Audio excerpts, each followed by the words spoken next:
coisa boa é a palavra de Deus. E agora você pode assistir, compartilhar e muito mais. É isso mesmo, porque agora toda quinta-feira às 18 horas estreia vídeo novo no nosso canal do YouTube. É fácil e bem simples. E nos acompanhe também nas redes sociais, tanto no Facebook como no Instagram.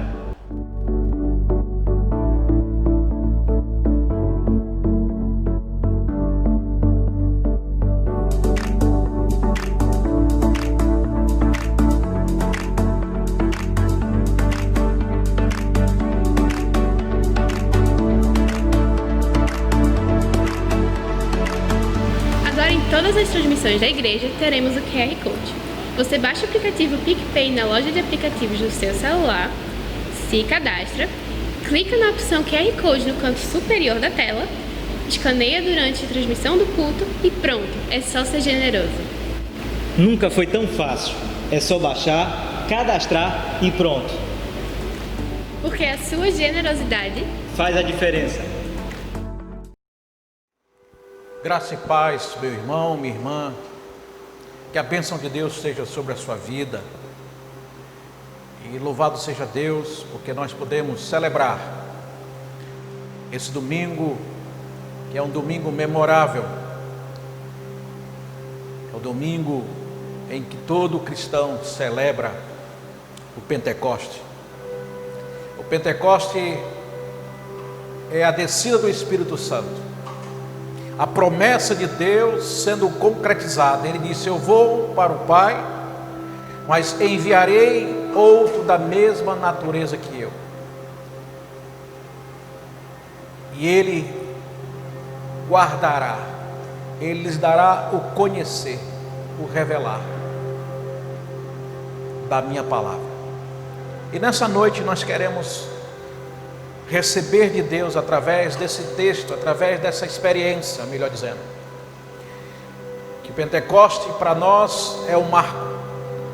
Sem o Espírito Santo nós não poderíamos conhecer em toda a palavra de Deus, o relacionamento de Deus.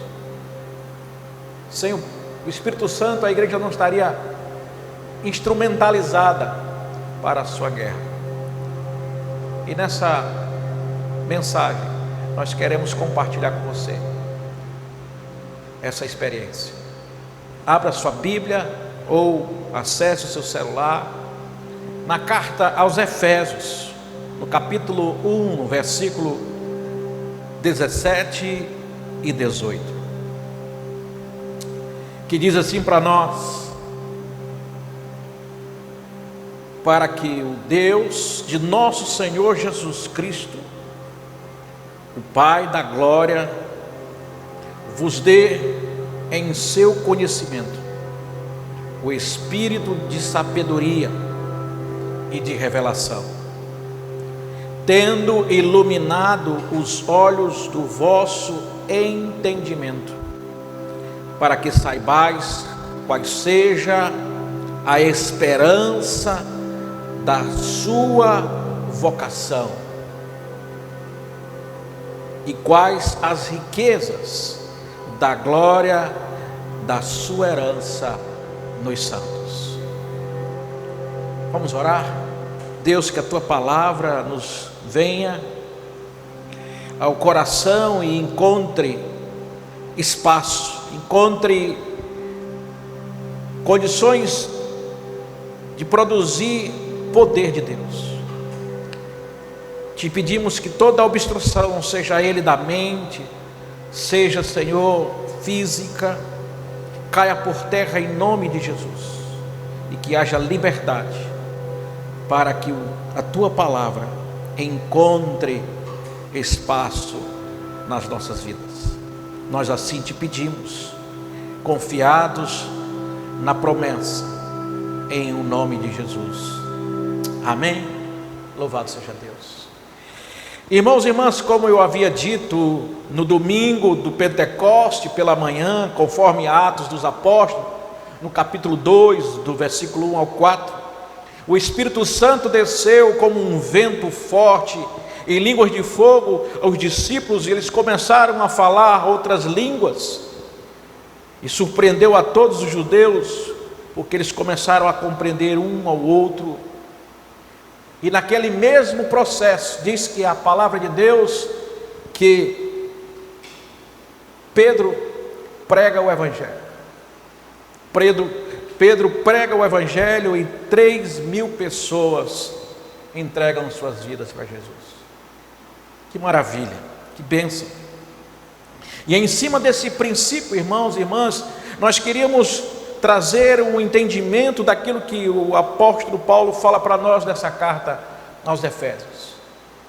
Ele está falando para pessoas como eu e você, que já tiveram uma experiência do novo nascimento, que já conhecem o Evangelho, que já fizeram a sua opção de ser de Jesus, mas precisamos ser instrumentalizados nessa ação de pertencer a Ele.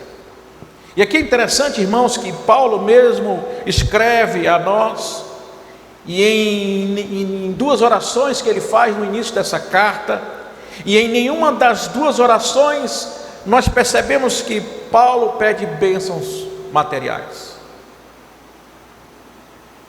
Ele não faz pedido de bênçãos materiais, mas o texto nos diz que Paulo ora.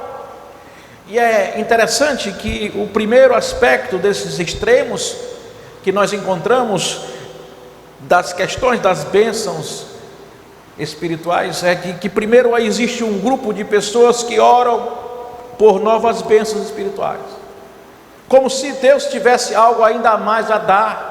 Tudo aquilo que foi disponibilizado está ao nosso favor, está disponibilizado para nós. Deus não guardou, Deus não separou nada. Ele disse que tudo estaria à disposição daqueles que crescem.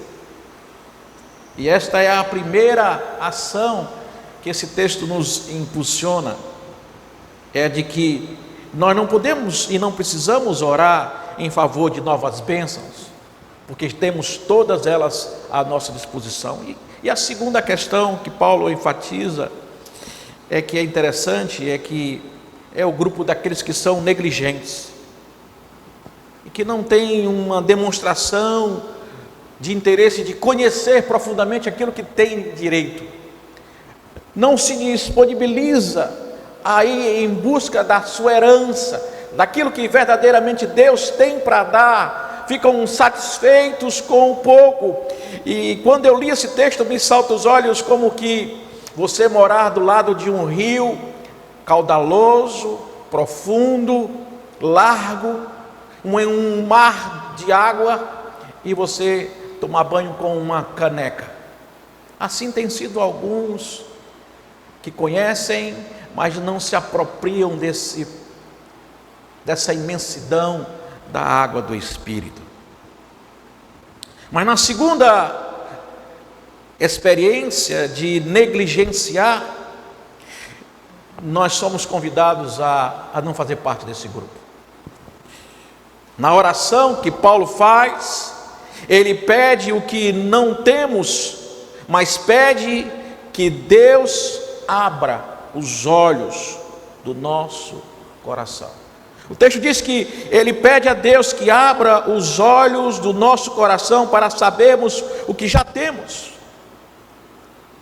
Ele fala para que haja uma remoção da opacidade, daquilo que obstrui, e uma restauração da energia, da força, do nervo óptico espiritual, que não consegue mais enxergar. É interessante, irmãos e irmãs, compreendermos que ele fala para nós a respeito de um conhecimento, que nós devemos buscar esse conhecimento, e o conhecimento é algo amplo, mais completo. Este conhecimento que Paulo fala é o conhecimento pleno, é aquele que advém de uma intimidade experimental. Não é um conhecer de Deus de forma acadêmica, não é conhecer a respeito de Deus, mas conhecer a Deus. Não é teórico, mas é pessoal.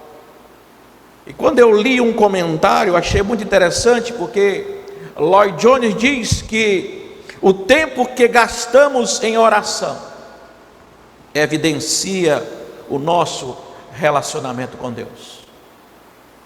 Muitos dizem que conhecem a Deus e não conseguem gastar 5, 10, 15, 20 minutos de oração.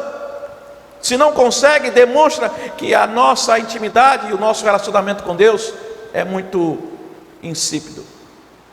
Porque quando nós conhecemos uma pessoa, não nos falta assunto. Passamos 30, 20, 40, 50, uma hora conversando com a pessoa e não falta assunto. Nós precisamos, irmãos e irmãs, à luz da palavra de Deus, assim como Paulo diz para nós, Paulo ora para que a igreja tenha discernimento espiritual.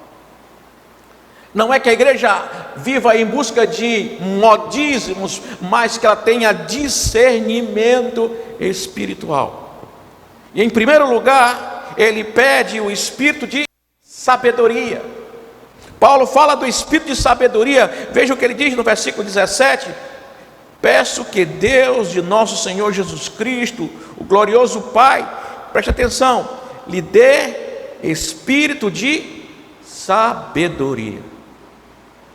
Irmão e irmã, sabedoria não é sinônimo de conhecimento, e sim o uso correto desse conhecimento. Por isso Paulo está dizendo para nós que a sabedoria ela é a resposta aos problemas eternos. Sabedoria é a resposta dos problemas da vida. Sabedoria é resposta aos problemas da morte. Sabedoria é a resposta aos problemas a respeito de Deus, do homem, do tempo e da eternidade. A sabedoria é o conhecimento iluminado por Deus. A sabedoria abre os olhos tanto para as glórias do céu quanto para o vazio da terra. Por isso que Paulo nos estimula, dizendo para nós que nós devemos buscar por sabedoria. Precisamos de sabedoria para caminhar, para decidir nesses tempos tão difíceis. Em segundo lugar, Paulo ele pede um espírito de revelação. Veja o que ele diz no 17b: peço que o Deus de nosso Senhor Jesus Cristo, o glorioso Pai, lhe dê espírito de sabedoria, preste atenção, e de revelação no pleno conhecimento dele. Veja que só o Espírito de Deus pode abrir as cortinas da nossa alma para entender as riquezas de Deus. A revelação transmite a ideia de tirar essa tampa, e significa remover essa tampa e expor à vista aberta o que antes não era visível. Nós estávamos mortos em nossos delitos e pecados, mas pela ação de Deus em Cristo Jesus, nós tivemos acesso a conhecer os mistérios de Deus. Conhecido significa que nós, através dessa manifestação, nós vamos conseguir enxergar algo previamente secreto ou desconhecido. Revelar tem a ver com a transmissão de conhecimento, no contexto das coisas espirituais, enquanto a sabedoria tem a ver com o uso adequado deste conhecimento em nossas vidas diárias. Conhecer a Deus é um convite a fazê-lo de forma pessoal, através da salvação. Veja o que João diz para nós, 17:3. João 17:3 nos diz: esta é a vida eterna, para que te conheçam, o único Deus verdadeiro, e a Jesus Cristo, a quem enviaste. Somos, irmãos e irmãs, chamados a conhecer Deus pessoalmente, e esse conhecer pessoalmente é através da salvação. Filipenses no capítulo 3, no versículo 10 nos diz: quero conhecer a Cristo, ao poder da sua ressurreição, e a participação em seu sofrimento, tornando-me como Ele é em sua morte. Somos convidados a conhecer cada vez mais através da nossa santificação. Mas em 1 Coríntios, no capítulo 13, do versículo 9 ao 12, nos diz: porque em parte conhecemos e em parte profetizamos, mas quando vier o que é perfeito, então o que é em parte será aniquilado. E ele continua dizendo que quando eu era menino, pensava como menino, mas logo que cheguei a ser homem, acabei com as coisas de menino. Porque agora vemos como por espelho, em enigma, mas então veremos face a face. Agora conheço em parte, mas então conhecerei plenamente, como também sou plenamente conhecido. Esta relação de conhecê-lo perfeitamente acontecerá na glorificação. Mas Paulo fala para nós que na sua oração, Paulo ora para que a igreja conheça Deus de forma plena. O conhecimento de Deus é a própria essência da vida eterna. De que maneira isso, irmãos? Em João 17,3, que nós já lemos, fala para nós da salvação. Oséias 6,3 fala desse processo progressivo da santificação. E em 1 Coríntios 13, 9 e 12, que nós já lemos, diz para nós do conhecer a Deus perfeitamente é glorificação. E aqui é interessante percebermos, irmãos e irmãs, que Paulo, nesse momento em que ele está tão impactado pela presença de Deus, Paulo reúne 3 grandes verdades que deseja que todo crente saiba. Que todo homem e mulher de Deus venha a desejar conhecer e tenha esse entendimento, essa compreensão, essa sabedoria, para que nós possamos sair de um nível tão pequeno de relacionamento para irmos para algo mais profundo e verdadeiro. Veja o que Paulo diz para nós.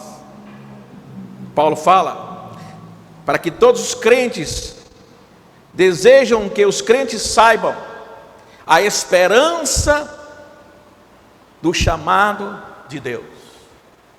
Você já parou para pensar sobre esta verdade? Quando eu li esse texto em 1 Coríntios capítulo 1, versículo 18, diz: e tendo iluminado os olhos do vosso entendimento, para que saibais qual seja a esperança da sua vocação. Qual é a sua esperança? Qual é a sua vocação? Você já parou para pensar nessas duas palavras? Qual é a minha esperança e qual é a minha vocação? E ele fala para nós essa esperança do chamado, isso é, de que eu e você agora não somos mais forasteiros, mas somos agora agregados, fomos chamados por Deus. Conheço a esperança pela qual nos chamou para sermos filhos. Essa relação é uma relação de passado, é uma relação em que Deus no passado nos chamou para si. Deus nos chamou para sermos de Jesus e para a santidade. Deus nos chamou para sermos libertos e para termos paz. Deus nos chamou para o sofrimento e para o seu reino da glória, onde Ele nos diz: quem quer segui-lo, tome a sua cruz. Mas Paulo também nos adverte, no capítulo 1, do versículo 18, sobre a glória da esperança de Deus. Essa glória da esperança, diz ele: oro também para que os olhos do coração de vocês sejam iluminados, a fim de que vocês conheçam a esperança para a qual Ele vos chamou, as riquezas da glória, da gloriosa esperança dele nos santos. Irmão, irmã, quando nós lemos sobre futuro, há um ditado popular que diz assim, você deve conhecer isso: o futuro a Deus pertence. E é uma verdade. O futuro realmente a Deus pertence. Mas talvez esse ditado ele não se encaixe na perspectiva de que você, quando diz isso, num sentido de desconhecer, de não saber o que vai acontecer no seu futuro, e você diz, não, eu não me importo porque o meu futuro a Deus pertence. Eu quero dizer que realmente o seu futuro a Deus pertence, e o seu futuro Deus revela a você.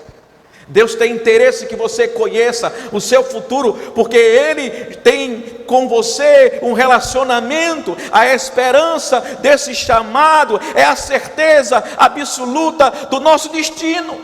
Quando Ele fala da esperança do seu chamado, Ele está dizendo que o seu destino é ser parte dEle, é ser filho dEle, é ser bem-aventurado nesta esperança, conforme Tiago no capítulo 2, no versículo 11 a 14. E eu vou ler para você que ele diz assim, quando ele fala da bem-aventurada esperança, ele diz, porque a graça de Deus se manifestou salvadora a todos os homens, ela nos ensina a renunciar à impiedade e às paixões mundanas e a viver de maneira sensata, justa e piedosa nesta era presente. Enquanto aguardamos, preste atenção, a palavra daqui, a bendita esperança, a gloriosa manifestação do nosso grande Deus e Salvador, Jesus Cristo.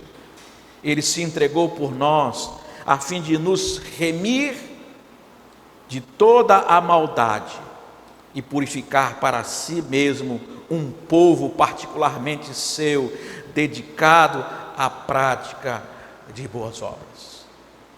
A sua salvação. Esta é, irmãos e irmãs, essa maravilhosa chamada. Deus nos chamou para sermos dele, para pertencermos a esse povo mais feliz da terra.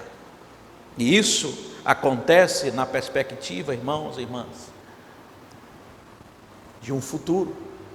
Nós percebemos que Deus fala do passado e agora Deus fala do futuro, mas há uma outra realidade que Paulo fala para nós do versículo 19 a 23 do capítulo 1 de Efésios.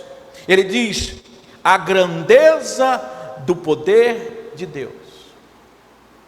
E aqui, essa grandeza do poder de Deus, no versículo 19 diz: e a incomparável grandeza do seu poder para conosco, os que cremos conforme a atuação da sua poderosa força. Esse poder ele exerceu em Cristo, ressuscitando-o dos mortos e fazendo assentar-se à sua direita nas regiões celestiais, muito acima de todo o governo e autoridade, poder e domínio e de todo o nome que se possa mencionar, não apenas nesta era, mas também na que há de vir. Deus colocou todas as coisas debaixo dos seus pés e o designou cabeça de todas as coisas para a igreja, que é o seu corpo, a plenitude daquele que enche todas as coisas em toda e qualquer circunstância. Deus está falando para nós, irmãos e irmãs, que esse glorioso poder de Deus é dado a nós no presente. Nós recebemos de Deus todas as armas, nós recebemos de Deus todo o poder, toda a virtude, todo o entendimento, toda a compreensão, toda a sabedoria para agora, para já. E aqui nós podemos compreender esse dínamos, essa dinamite, o poder que Paulo fala em Efésios. Em vários textos de Efésios, ele fala de poder. Em Efésios 1,19, ele diz: superior do seu poder, a qual é a grandeza superior do seu poder para conosco, que cremos. Em Efésios capítulo 1, 21, ele diz: muito acima de todo domínio, autoridade, poder e domínio. No capítulo 3, versículo 7, ele diz: da qual fui feito ministro, de acordo com o dom da graça de Deus, que me foi dado, de acordo com a operação do seu poder. E ele diz também em Efésios para nós 3,16, que ele concederá a você, de acordo com as riquezas da sua glória, ou seja, fortalecidos com poder por meio do Espírito Santo no homem interior.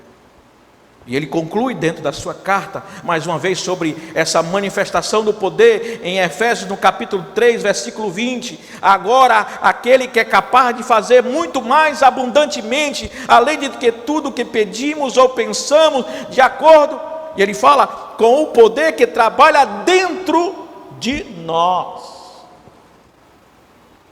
E ele fala desse poder do Espírito, que continuamente nos energiza, e nos dá a autoridade que nós precisamos. Meu irmão, minha irmã, Paulo ora 2 vezes para que nós, santos, experimentemos, melhor dizendo, esse dunamis. Ele associa ao Espírito Santo como sendo aquilo que nós precisamos.